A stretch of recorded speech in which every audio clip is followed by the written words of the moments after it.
The video opens with a man in his early 30s, Alex, sitting in a simple, well-lit room. He looks directly at the camera, his expression calm, but with a weight behind his eyes.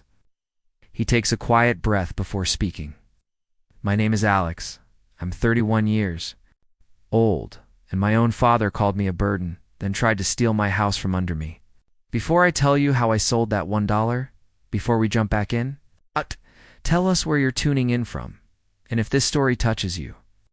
Make sure you're subscribed because tomorrow, I've saved something extra special for you." $2 million house, and vanished, leaving them with nothing but an empty building and a forward note. Me a favor and let me know where you're watching from in the comments below. It's good to know you're out there. It all started on a Tuesday. I remember because I just had the best day of my professional life at the annual awards dinner for my real estate firm. I was named Agent of the Year. I can still feel the weight of the glass trophy in my hand. See the flash of the camera, hear the applause. My boss, Vanessa, clapped me on the back and said, "You earned this, Alex. Your work ethic is second to none."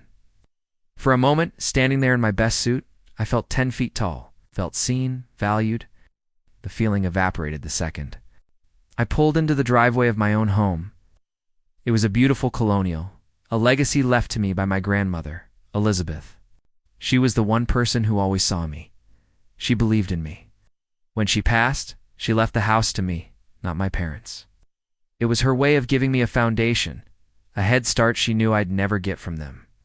But of course, when my parents blew through their own modest inheritance on a new car and luxury goods, they had nowhere else to go. So, I did what any son would do. I let them move in. That night after the awards dinner, I walked into a quiet house. They were already in Europe, on a 3-month vacation I'd mostly paid for. A pipe had started leaking under the kitchen sink, so I called my dad to let him know I'd handled it. The conversation was brief, normal. "Okay, son, good work. Talk soon." "You too, Dad." I was about to hang up when I heard his voice again, muffled. He must have put the phone in his pocket without ending the call. I heard my mother's laugh, light and carefree. "Was that Alex?" she asked. My dad sighed. A heavy theatrical sound. Yeah, the leaky faucet. Always something. "Honestly, Diane, he's been a burden from the start." My blood ran cold. Couldn't breathe. Burden, the word echoed in the silent kitchen. Then my mother's voice, dripping with something I now recognize as venomous greed. "Hush, Robert. He's a useful burden for now. Once we get back, we'll get him to sign the house over. He's so desperate for our approval, it'll be easy." They both laughed. I stood there, phone pressed to my ear, my world shattering into a million pieces. The glass trophy on the counter felt like a prop from another man's life. In my own home, the home my grandmother gave me, I wasn't a son. I was a tool, a stepping stone, a burden. I didn't hang up. I didn't make a sound. I hit record. And in that moment, looking at a photo of my smiling grandmother on the fridge, I remembered her last coherent words to me in the hospital. Her hand was frail in mine, but her eyes were sharp. "This house is your foundation, Alex," she'd whispered.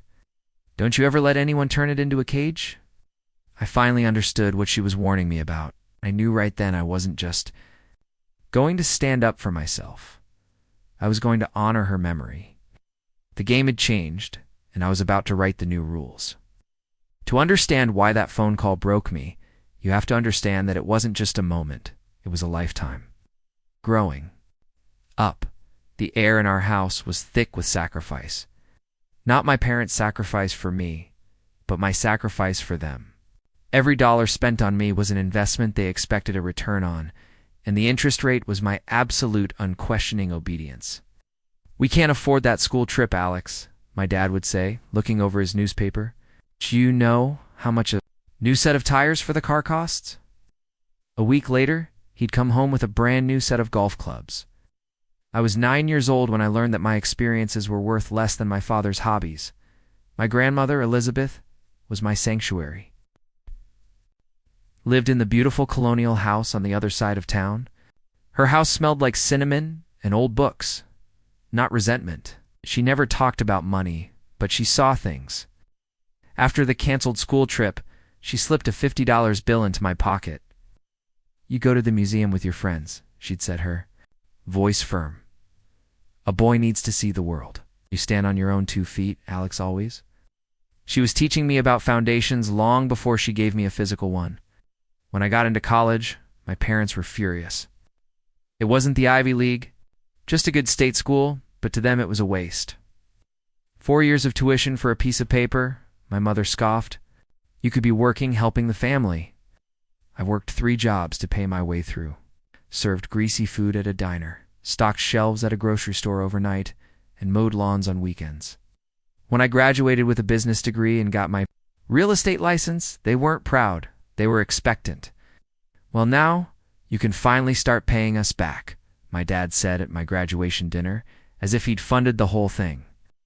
Then when I was 27, Grandma Elizabeth passed away suddenly. The grief was a physical blow. At the reading of the will, the lawyer announced she'd left my parents a cash sum, a respectable one, around $50,000. They looked pleased. Then he cleared his throat. "And to my grandson, Alex Mitchell, I leave my property at 123 Elm Street along." With all its contents, the silence in the room was deafening. My mother's face went pale, then red. My father stared at the lawyer, then at me, his eyes hard and cold. Now, they didn't see it as a gift to me. They saw it as a theft from them. They burned through their $50,000 in less than 6 months. A new SUV they didn't need. Designer clothes, expensive dinners out. Then the inevitable phone call came. "Alex, son." My dad started, his voice dripping with false sincerity. "Your mother and I were in a bit of a tight spot. The landlord is raising the rent. We were thinking that big house is so empty with just you in it." I knew what was coming. And fool that I was, I felt a pang of guilt. They were my parents. So I said yes. First month was fine. The next 6 were a slow-motion invasion. Home office, my sanctuary, where I built my career, became my father's TV room. Preparing and narrating this story took us a lot of time, so if you are enjoying it, subscribe to our channel. It means a lot to us. Now back to the story. My grandmother's antique furniture was pushed aside for their soulless modern pieces. My mother would walk through the house with her friends, saying things like, "We're thinking of knocking down this wall for an open-concept kitchen," as if I were a tenant in my own home. Every bill came to me, the mortgage, the property taxes, the utilities, the groceries. I was working 60-hour weeks, building a name for myself while they lived a retired life on my dime.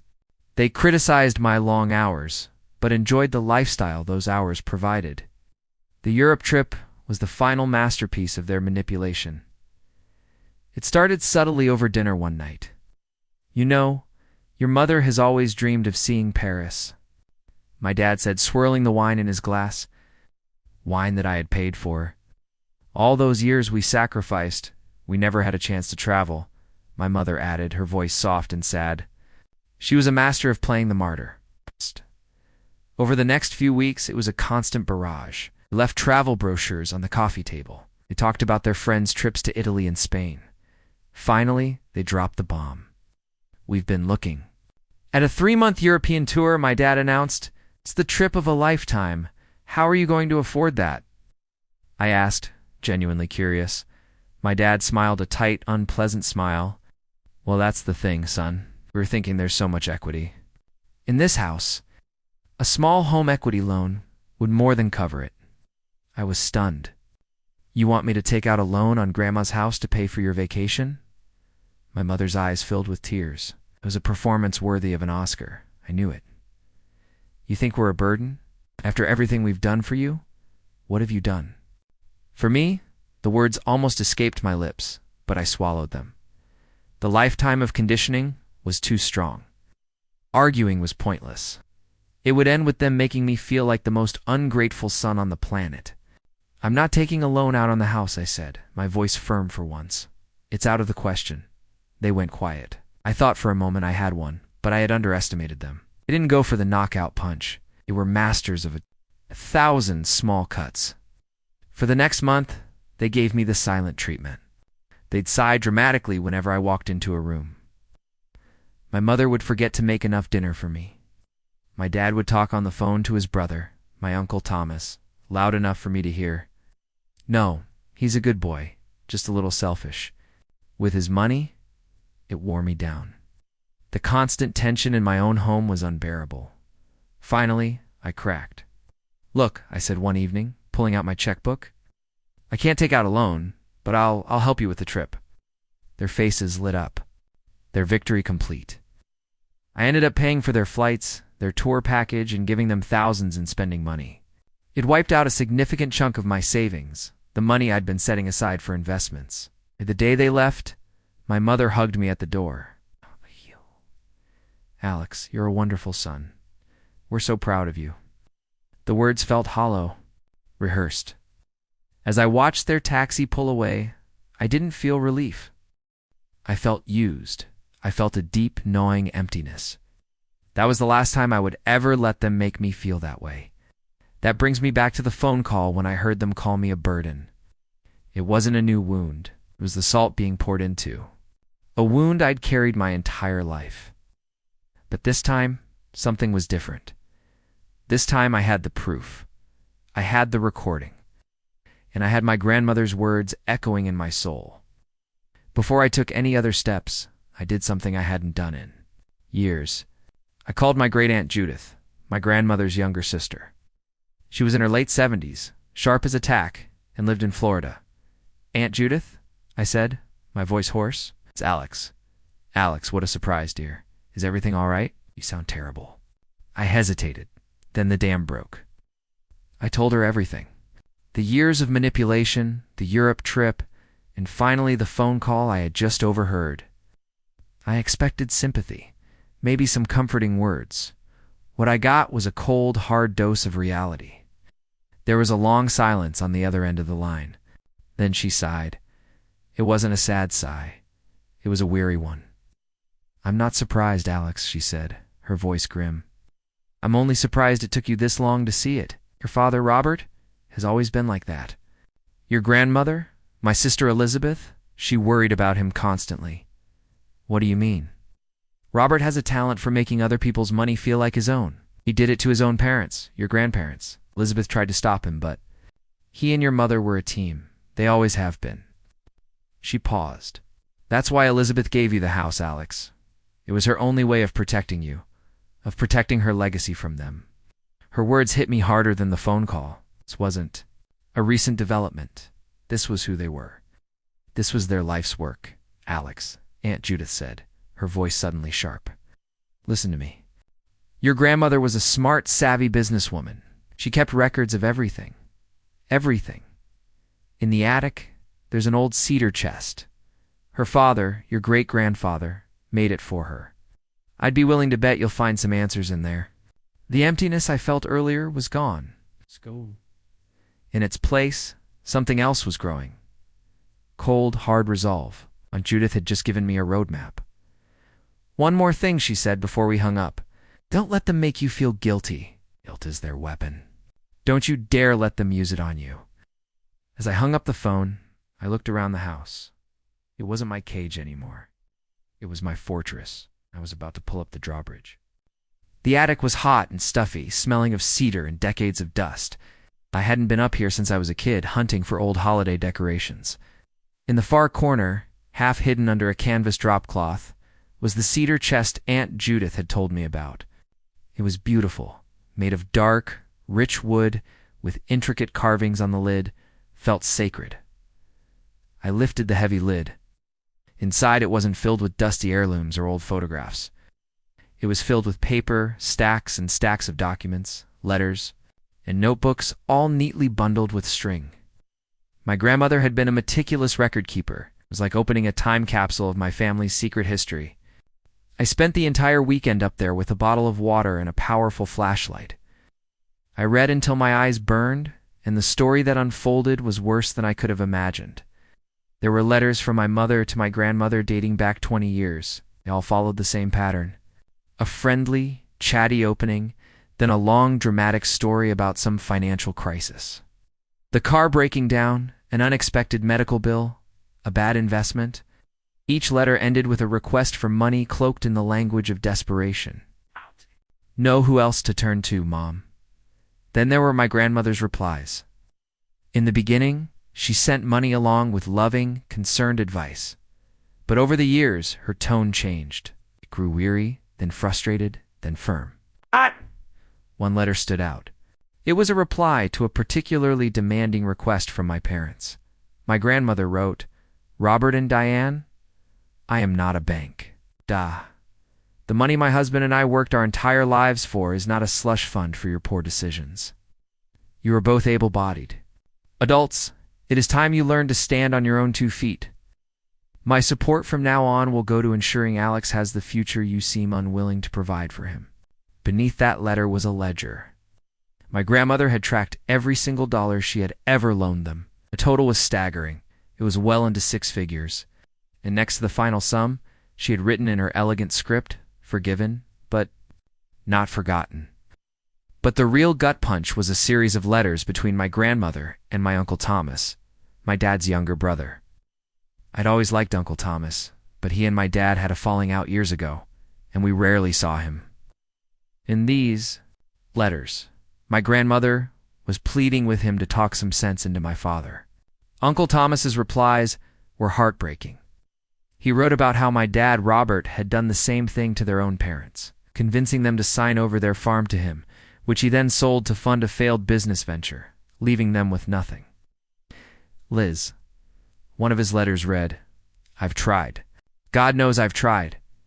But Robert doesn't listen to reason. He only sees what he wants. He and Diane are a whirlpool, and they will pull everyone down with them. Ow. Please protect yourself and protect that boy me." I sat there on the dusty floor of the attic, surrounded by the ghosts of my family's past. I wasn't angry anymore. I was enlightened. This wasn't about me. I wasn't the cause of their behavior. It was just the latest target. My Aunt Judith was right. This was who they were. The next morning, I made 2 phone calls. First, I called Aunt Judith back. "You were right," I said, my voice flat. "I found the chest." "I knew you would," she said softly. "What are you going to do, Alex?" "I need to speak with Uncle Thomas." I said, "I think he deserves to know what's happening, and I think I deserve to hear it from him directly." "That's a wise decision," she said. "He lives in Oregon now. He'll want to hear from you. Let me make the call and connect you both. He's a good man, Alex. He just got tired of fighting a battle he couldn't win." An hour later, I was on a 3-way call with my great-aunt and an uncle I hadn't spoken to in a decade. Uncle Thomas's voice was deep and raspy, but kind. I told him my story. He listened patiently without interrupting. When I finished, there was a heavy silence. "Kid," he said finally, "I am so sorry. I'm sorry I wasn't around more. After what Robert did to my own folks, I had to step away from my own sanity." He then confirmed everything I'd read in the letters, adding details that made my stomach turn. He told me how my father had charmed and bullied his way through life, leaving a trail of broken relationships and empty bank accounts in his wake. "He sees people as resources," Uncle Thomas said, his voice laced with a lifetime of sadness. "And your mother. She's the one who justifies it all. They're a perfect storm. Listen to me, Alex. Whatever you decide to do, you have my full support. Don't let him do to you what he did to our parents." Hearing it from him, from a man who had seen it all firsthand, was the final piece of validation I needed. This wasn't a family dispute. This was a pattern of abuse. The second phone call I made was to a name I'd gotten from a trusted colleague. Patricia Winters, a family law attorney with a reputation for being a shark. Her office was in a sleek downtown skyscraper, a world away from my dusty attic. Patricia was in her 50s, with sharp eyes and a nonsense demeanor. I didn't tell her the whole emotional backstory. I just laid out the facts. I owned the house outright. My parents were living there as guests, at a recording of them admitting their plan to manipulate me into signing it over. I had 2 decades worth of letters proving a history of financial exploitation. She listened, her face impassive, occasionally jotting down a note. When I finished, she leaned back in her leather chair and looked at me, a faint approving smile on her lips. "Mr. Mitchell," she said, her voice crisp and clear, Legally, your position is ironclad. The house is yours. They are tenants at will, which means they have no legal rights to the property. You can have them removed at any time with proper notice. She leaned forward. The recording is gold. The letters are a godsend. They establish a clear pattern of behavior that would be very compelling in any court proceeding, should it come to that. So, what do I do? I asked. That depends, she said. What do you want? I thought about it. I thought about the years of feeling small, of being a means to an end. I thought about my grandmother's legacy. I want them out, I said, the words tasting like freedom, and I want to sell the house. I want a clean break. I want to start over somewhere they can't touch me. Patricia nodded, her expression all business. A clean break is the best kind, but we need to do this intelligently, need to be strategic. We spent the next hour mapping out a plan. It wasn't about quick, angry revenge. It was about a deliberate, methodical extraction. Step 1. Document everything. I would photograph and video every room in the house, creating a clear record of their belongings versus mine. Step 2. Secure their possessions. I would hire a professional moving company to pack all of their things and move them to a high-quality climate-controlled storage unit. We would prepay the unit for 1 full year. This wasn't about throwing them on the street. It was about removing any legal claim they could make that I had destroyed their property. Step 3. Prepare the asset. I would hire my most trusted colleague, Marcus Wilson, a realtor known for his discretion and efficiency, to prepare the house for sale. We would get appraisals, schedule inspections, and have a buyer lined up and pre-qualified. Step 4. The timing. Everything had to be coordinated to happen in the 48 hours before my parents returned. The plan was not to have the house sold behind their backs. The plan was for them to come home to a house that was actively and publicly for sale, with their possessions already gone. It was a more direct, more honest, and legally sound confrontation. I walked out of Patricia's office, feeling like a different person. I wasn't just Alex, the burdened son anymore. I was a man with a plan, a legal strategy, and a team.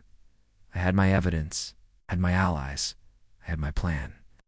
Now all I had to do was use the next 2 months of their European vacation to set the stage, and wait for them to come home. The next 8 weeks were the strangest of my life. On the surface, everything was normal. I went to work, closed deals, met friends for dinner, but beneath the surface, I was a general, preparing for battle. My life became a series of secret operations conducted in the quiet of my own home. My parents would occasionally call from Europe. Their voices were cheerful, telling me stories about the Colosseum in Rome or the canals of Venice. Oh, Alex, you should see the leather goods in Florence. We bought you a beautiful wallet. My mother would chirp. It's great, Mom, I'd say. My voice even, while looking at a spreadsheet I'd created, color-coding their furniture by room. Glad you're having a good time? Each phone call was a fresh log on the fire of my resolve. They were spending my hard-earned money, money I'd saved by working weekends while they slept in. And they had the audacity to act like they were doing me a favor by thinking of me. My first move was to bring in Marcus Wilson, the realtor. Marcus was a few years older than me, a quiet, intense guy who was the top seller at a rival firm. I met him at a coffee shop miles from my neighborhood. I laid out the situation, keeping the emotional details to a minimum. I need to sell a house. My house, but the occupants, my parents, are problematic. I need absolute discretion until the day they return. Marcus listened, nodding slowly. He didn't flinch. I've seen messier divorces, Alex. It's doable, but we have to be smart. He was true to his word. He arranged for a private appraiser to come on a weekday when my neighbors were at work. The valuation came back strong, $1.25 million in the current. Marcus advised listing at a slightly more aggressive $1.195 million to generate quick, serious interest. Next, I began the painstaking process of sorting the house. I went room by room with a camera documenting everything. It was an archaeological dig through my own life. In my old bedroom, I found childhood drawings my mother had saved. For a moment, a pang of sadness hit me. What happened to that woman? Who had she become? I pushed the feeling down. Sentiment was a luxury I couldn't afford. company, Patricia recommended. They were professionals who specialized in contentious situations. I met with the supervisor, a burly man named Dave, and explained the situation. He just nodded. Won't be the first time, won't be the last. You tell us when, and we'll have the house cleared out in 6 hours. While my parents were posting pictures of themselves drinking wine in Tuscany, I was getting private viewings for the house. Marcus was a master at this. He vetted potential buyers carefully, looking for a family or a couple who were pre-approved, ready to move, and not looking for a dramatic backstory. He found them in the Thompsons. Ow! Richard and Catherine Thompson were a couple in their 50s whose kids were grown. They were relocating for his job as a hospital administrator and had fallen in love with the colonial style and the quiet tree-lined street. They made a strong all-cash offer of $1.15 million with a flexible closing date. It was perfect. I didn't sign the papers yet, as Patricia had advised. We would wait. The Thompsons understood the need for discretion and agreed to wait for my signal. The final, and perhaps most important piece of preparation had nothing to do with the house itself. It was about protecting my future. I knew my parents. When they lost control, they would lash out. They wouldn't just be angry, they would try to destroy me. Their first target would be my career. I scheduled a meeting with my boss, Vanessa. She was a tough but fair woman who had mentored me since I was a rookie agent. Vanessa, I said, sitting in her office, I need to give you a heads up about a personal matter. It's complicated. I gave her the sanitized version. I told her I was in a difficult family situation that required me to sell my home and create some distance. I explained that my parents would likely be very upset and that they might try to contact her or the company. I'm telling you this because I respect you and this firm. I said I don't want my personal life to cause any disruption here. She listened intently, her expression unreadable. When I was done, she looked me straight in the eye. Lex, you're my best agent. You're professional, you're honest. And your work speaks for itself. Your personal life is your own.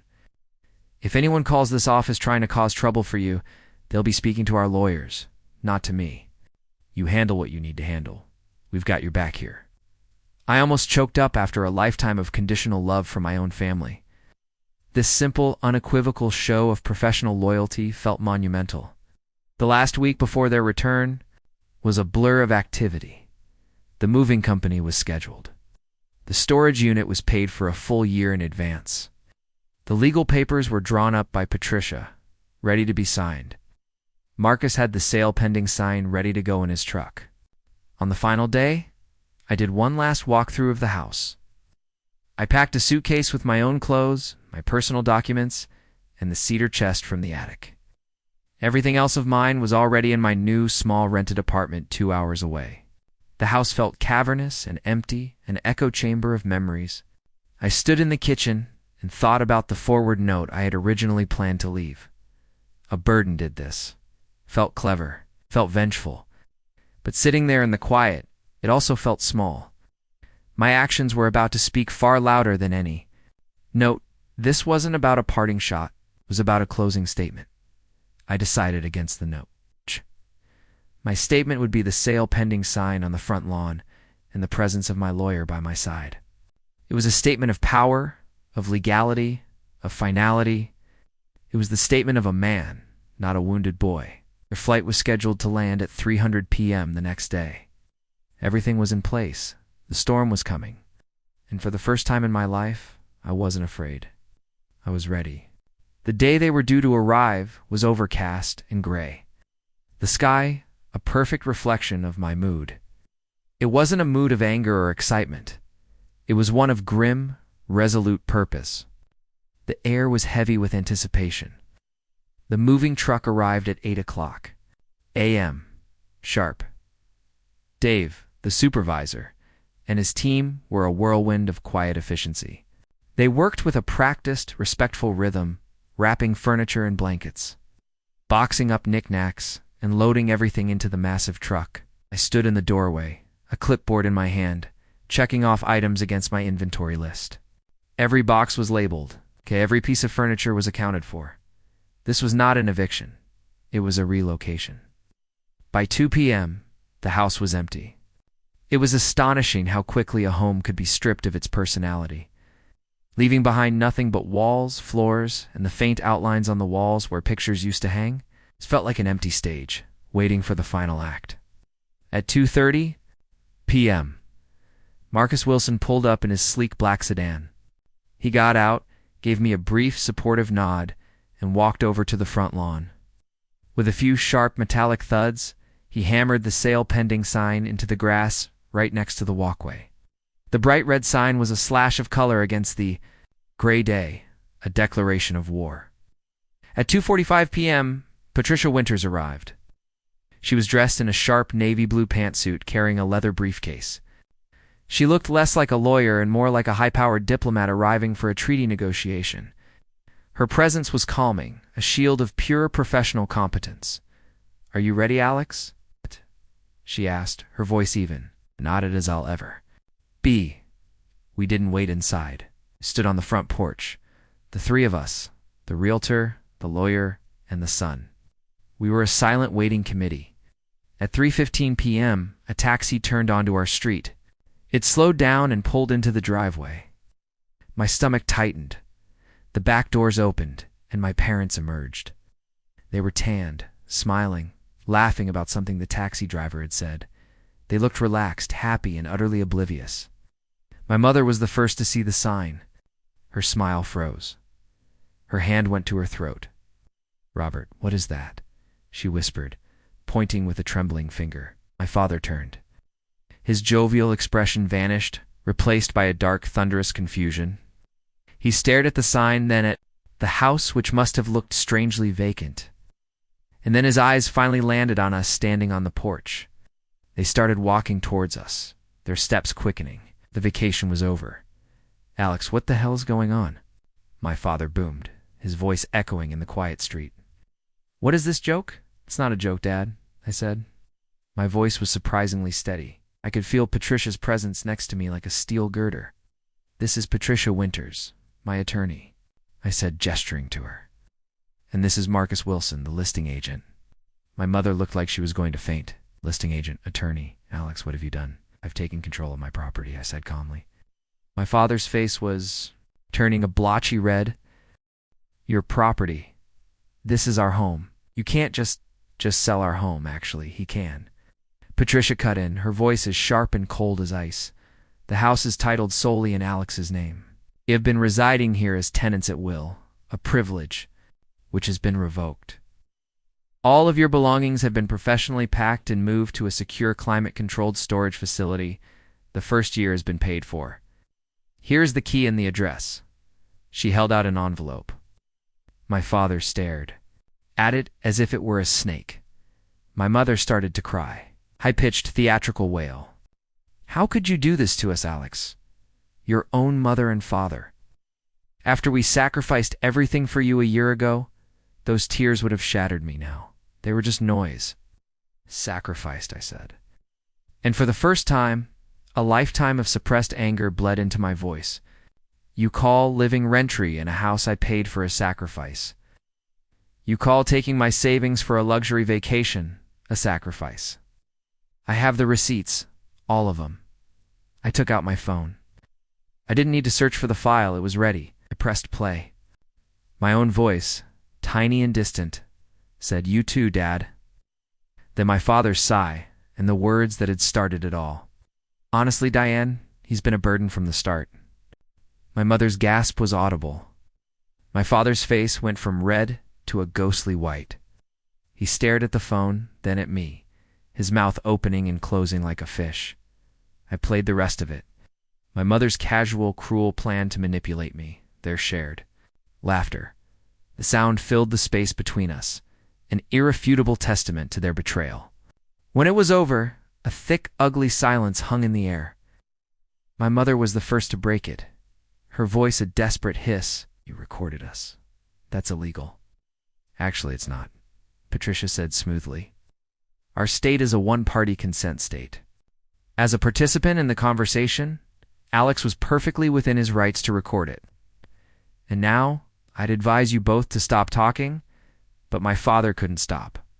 The mask of the charming put-upon patriarch had been ripped away, and what was left underneath was raw, primal rage. He took a step towards me, his finger jabbing the air. You ungrateful little brat. You think you've won? You think you can just throw us out and get away with it? It's already done, I said, my voice quiet. And then it happened. The main event, the final glorious reveal of his true character. He laughed. A short, barking, ugly sound. Oh, it's not done. It's not even close to done. You'll be hearing from our lawyer. We'll sue you for elder support. We'll take you for every penny you have. You owe us. The law says you have to take care of your parents. He shouted the last part, his voice cracking. And in that moment, he laid his entire soul bare. It was never about love. It was never about family. It was about what I could provide. It was about what he was owed. He didn't want a son. He wanted an asset. Wanted a retirement plan. I looked at him, and for the first time, I felt nothing. No anger, no sadness, just a profound, liberating pity. I looked at Patricia. She gave a tiny, almost imperceptible nod. She had heard it. The threat, the admission, was the final nail in their coffin. I think we're done here, Patricia said, her voice carrying an air of absolute finality. She handed the envelope with the storage key to my stunned mother. The taxi is still waiting. I suggest you use it. My father looked like he wanted to say more, to spit more venom, but he seemed to realize finally that he had lost utterly and completely. He looked at me, his eyes filled with a hatred so pure it was almost beautiful. They turned without another word and walked back to the taxi. Defeated, they got in, and the car pulled out of the driveway, drove down the street, and disappeared. Around the corner, and I was left standing on the porch of an empty house with the sale pending sign on the lawn. Under a gray sky, the battle was over and I had won. I was free. The silence that followed their departure was the most profound, quiet I have ever experienced. It was more than just the absence of their taxi's engine or my father's yelling. It was the absence of a weight I had been carrying on my shoulders for 31 years. It was the sound of freedom. Patricia placed a hand on my arm. You did well, Alex. You stood your ground. What happens now? I asked, my voice still feeling distant. Now they will likely find a lawyer who will take their money and tell them what they want to hear, she said matter-of-factly. That lawyer will send me a blustering letter full of baseless accusations. I will respond with a letter of my own, which will include a transcript of today's conversation, mention of the audio recording, and copies of the letters from your grandmother's chest. We will not hear from them again. She was right, of course. Her confidence was a fortress. Marcus clapped me on the shoulder. I'll call the Thompsons. I'll be thrilled they can move forward. You handled that like a pro, Alex. They both left. Shortly after, leaving me alone in the empty house for the last time, I walked through the rooms, my footsteps echoing on the hardwood floors. There were no ghosts here, just peace. I closed the deal on the house the following week, the funds appearing in my new unassailable bank account. I never set foot in that house again. I moved into my small apartment 2 hours away and tried to build a new life. But I knew my parents. Their silence didn't mean acceptance. It meant they were regrouping. It meant they were looking for a new line of attack. I didn't have to wait long. About 2 weeks after the confrontation, I got a call from Vanessa, my boss. Alex, she said, and her tone was serious. I'm glad you gave me that heads up. I just had a very interesting phone call. My stomach dropped. Oh, it was your mother, Vanessa said, a note of disbelief in her voice. She was crying. They told me a wild story about how you'd stolen their life savings, thrown them out on the street, and that you were mentally unstable. She said she was worried about my clients being in the hands of someone so volatile. The audacity of it was breathtaking. They weren't just trying to hurt me. They were trying to destroy my livelihood. This was their new weapon, a character assassination campaign. What did you say? I asked, my heart pounding. I told her that your performance and integrity at this company have been exemplary, Vanessa said, her voice turning to steel. I told her that we have a zero-tolerance policy for harassment of our employees. And then I told her that if she or her husband ever contacted anyone at this firm again, we would pursue a restraining order. She hung up on me. I let out a breath I didn't realize I had been holding. "Vanessa, thank you. I don't know what to say." "Don't say anything," she replied. "I told you we had your back. Just keep being the best agent we have." That's the only response. You need to give. Her support was a lifeline. It proved that my decision to be transparent with her had been the right one. But the incident shook me. They had failed with Vanessa. But who else would they call? My clients? My friends? The answer came a few days later. It's an old client, a sweet older woman named Mrs. Gable, for whom I'd sold her family home, called me. "Alex, dear," she said, her voice flustered. "I received the most distressing email. It looked like it was from your father. It said some terrible things. I knew it couldn't be true, but I was so worried about you." The email was a work of fiction, painting me as a cold, calculating monster who had exploited his loving parents. It was filled with lies and half-truths designed to sow doubt and ruin my reputation. My hands were shaking as I hung up the phone. This was a war of attrition. They were trying to poison every relationship I had to isolate me until I came crawling back. I called Patricia. I read her the email. "This is slander, Alex," she said, her voice dangerously calm, "and it's predictable. They lost the legal battle. So now they're trying to win in the court of public opinion. It's time to put a permanent stop to this." That afternoon, she drafted a cease and desist letter. It was a masterpiece of legal intimidation.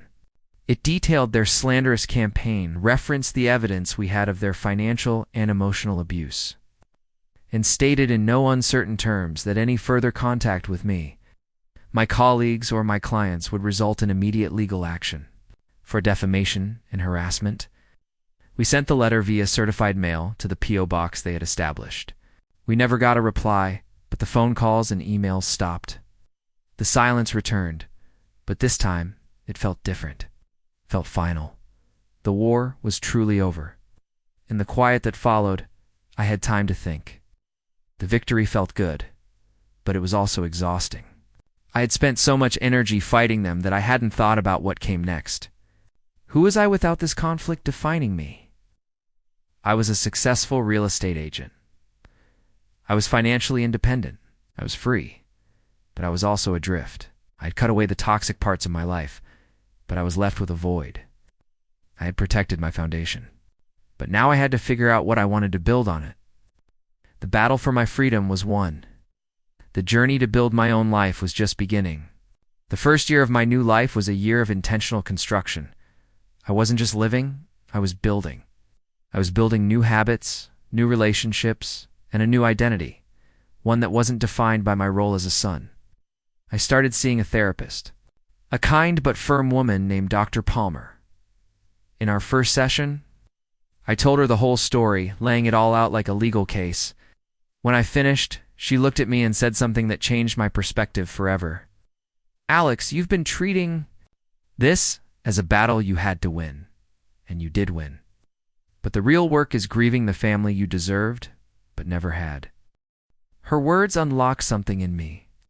I had been so focused on the anger and the betrayal that I hadn't allowed myself to feel the sadness. The sadness for the little boy who just wanted his dad's approval. The sadness for the young man who desperately wanted to believe his mother's hugs were genuine. I spent weeks in therapy just grieving. It was painful, necessary work. I also started reconnecting with people my parents had subtly pushed out of my life. My best friend from college, Megan, was at the top of the list. My mother had always called her a bad influence because she was fiercely independent and encouraged me to be the same. I called her out of the blue. "Megan, it's Alex Mitchell." "Alex, my God, it's been years." "I thought you'd fallen off the face of the earth," she said, her voice warm and familiar. We met for coffee, and I told her everything. She listened, her eyes flashing with anger on my behalf. "I knew it," she said when I was done. "I always told you they were emotional vampires, Alex. I'm just so sorry you had to go through all that. To see it, but I'm damn proud of you for what you did." Her friendship was like a drink of cool water after years in the desert. We fell back into our old, easy rhythm. She reminded me of the person I was before I'd let my family's expectations consume me.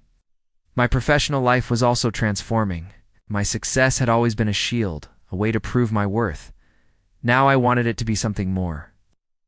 About my experience, about the financial manipulation, the emotional blackmail.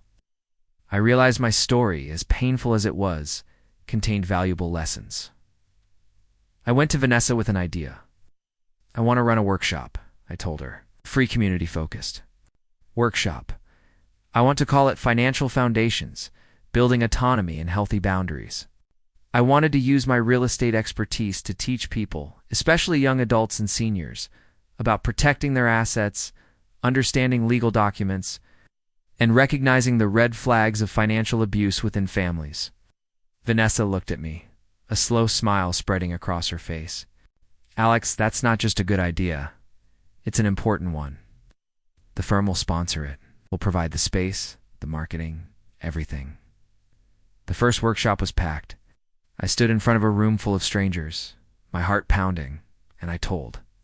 A sanitized version of my story. I talked about the importance of having your name on a title, of keeping separate bank accounts, of understanding that love and financial obligation are not the same thing. Afterward, people lined up to talk to me. A young woman whose parents were pressuring her to co-sign a loan. It's an elderly man whose children were trying to get him to sign over his power of attorney. My story was their story.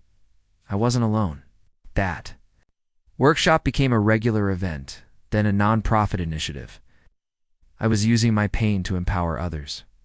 I had found my purpose. About a year after I sold the house, on a crisp autumn afternoon, a package arrived at my office.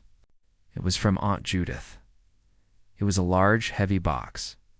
Inside, wrapped in tissue paper, was the old cedar chest from the attic. There was a note on top in her elegant, looping handwriting. Alex, your grandmother would be so incredibly proud of the man you've become. She always wanted you to have this. I think you're ready for it now. Love, Judith. My heart swelled. I had thought the chest was just a repository of old documents, but as I carefully lifted the lid, I saw that I had only scratched the surface during my frantic investigation. Beneath the legal papers and the letters, there was another layer. Old photo albums. My grandmother's college diploma, her favorite books, and at the very bottom, a leather-bound journal. I opened it. It was her diary. Spent the rest of the day reading it. It was filled with her thoughts, her dreams, her business ideas. She was a brilliant, tough, and loving woman. And then I found the last entry. It was dated a week before she died. Her handwriting was shaky, but the words were clear as a bell. Spoke to Alex today. He's doing so well in his career. Fine young man. Robert and Diane called again asking for more money. Never ends. I worry about Alex. He has such a good heart, and they see it as a weakness.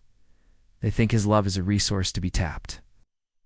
Just like my savings, this house, it's the last thing I can give him. It's not just brick and mortar. It's a shield. It's a foundation. It's a chance for him to learn that his value isn't determined by what he can give to others, but by the integrity with which he builds his own life. I pray he learns to build it for himself and not for them. Ow. Tears streamed down my face. All this time I thought I had been fighting my battle alone, but I wasn't. My grandmother had been fighting for me even from beyond the grave. She hadn't just given me a house. She had given me a road map to freedom and the permission to follow it. This journal wasn't a twist ending. It was a blessing. It was the final quiet validation that I had done the right thing. I had honored her legacy, had finally truly come home to myself. 3 years have passed since I read that journal entry. 3 years of peace.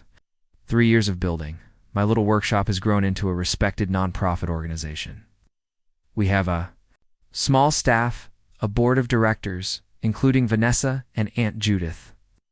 And we've helped hundreds of people secure their own foundations, both financially and emotionally.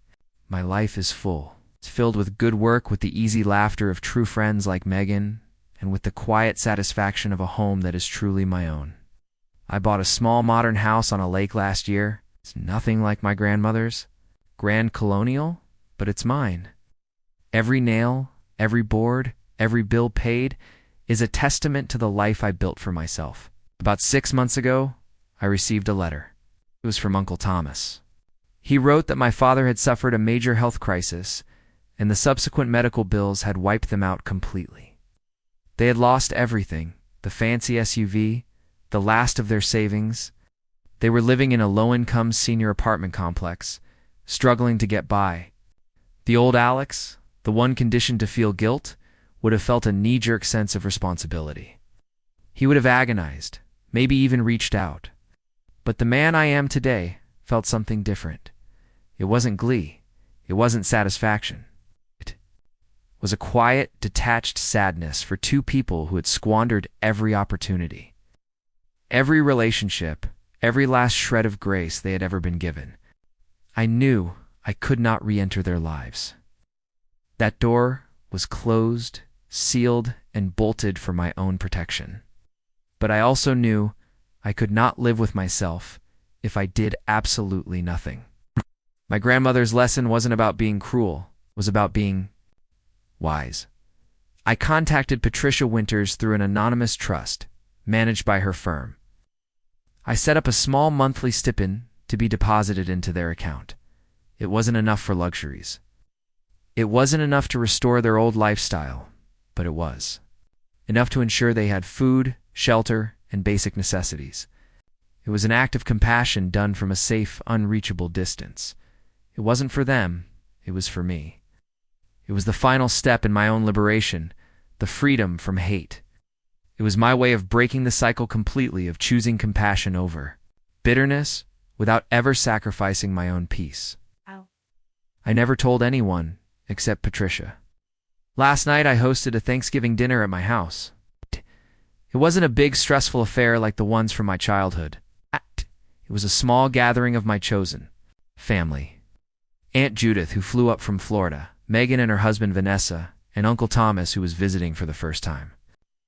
As I stood at the head of the table, looking at the faces of these people, people who respected me, supported me, and loved me for who I am, not for what I could provide, I felt a sense of gratitude so profound it almost brought me to my knees. I had lost my parents, but I had found a family. I'd lost a house, but I had built a home. My grandmother wanted me to have a foundation, and I finally realized it wasn't the house at all. The foundation was the self-respect I had fought for, the integrity I had maintained, and the life of purpose I had built from the ashes of my past. And that is a foundation that no one can ever take away from me. Up next, you've got two more standout stories right on your screen. If this one hit the mark, you won't want to pass these up. Just click and check them out. And don't forget to subscribe and turn on the notification bell so you don't miss any upload from us.